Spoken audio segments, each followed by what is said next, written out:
Kozhikode corporation ഉൾപ്പെടെ 9 തദ്ദേശ സ്ഥാപനങ്ങളിലെ വാർഡ് വിഭജനത്തിൽ ഹൈക്കോടതി ഇടപെടൽ.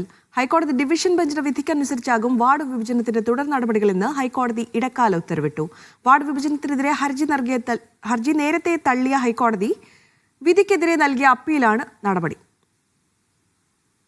വാർഡ് വിഭജനത്തിലെ അപാകതകൾ ചൂണ്ടിക്കാട്ടി 9 തദ്ദേശ സ്ഥാപനങ്ങളിലെ പ്രതിപക്ഷ അംഗങ്ങൾ ഹൈക്കോടതി സിംഗിൾ ബെഞ്ചിനെ സമീപിച്ചെങ്കിലും ഹർജി നിലനിൽക്കില്ലെന്ന് കാണിച്ച് തള്ളിയിരുന്നു. ഇതിനെതിരെ പ്രതിപക്ഷ അംഗങ്ങൾ ഹൈക്കോടതി ഡിവിഷൻ ബെഞ്ചിൽ നൽകിയ അപ്പീലിലാണ് കോടതി ഇടപെടൽ. കോടതി വിധിക്ക് അനുസരിച്ചാകും വാർഡ് വിഭജനത്തിന്റെ അന്തിമ ഫലമെന്ന് ജഡ്ജിമാരായ അനിൽ കെ നരേന്ദ്രൻ, മുരളീകൃഷ്ണ എസ് എന്നിവർ ഇടക്കാല ഉത്തരവിട്ടു. കോഴിക്കോട് കോർപ്പറേഷൻ, ഒറ്റപ്പാലം, ഗുരുവായൂർ, വടകര മുനിസിപ്പാലിറ്റികൾ, കഠിനംകുളം, ശാസ്താംകോട്ട, അയ്യമ്പുഴ, ചെങ്ങള, പഴയകുന്നുമൽ എന്നീ ഗ്രാമപഞ്ചായത്തുകളുമാണ് ഹൈക്കോടതിയെ സമീപിച്ചത്. ഡീലിമിറ്റേഷൻ കമ്മീഷന്റെ മാനദണ്ഡങ്ങൾ അട്ടിമറിച്ച് രാഷ്ട്രീയ താൽപര്യത്തോടെ വാർഡ് വിഭജനം നടത്തിയെന്നാണ് ആക്ഷേപം.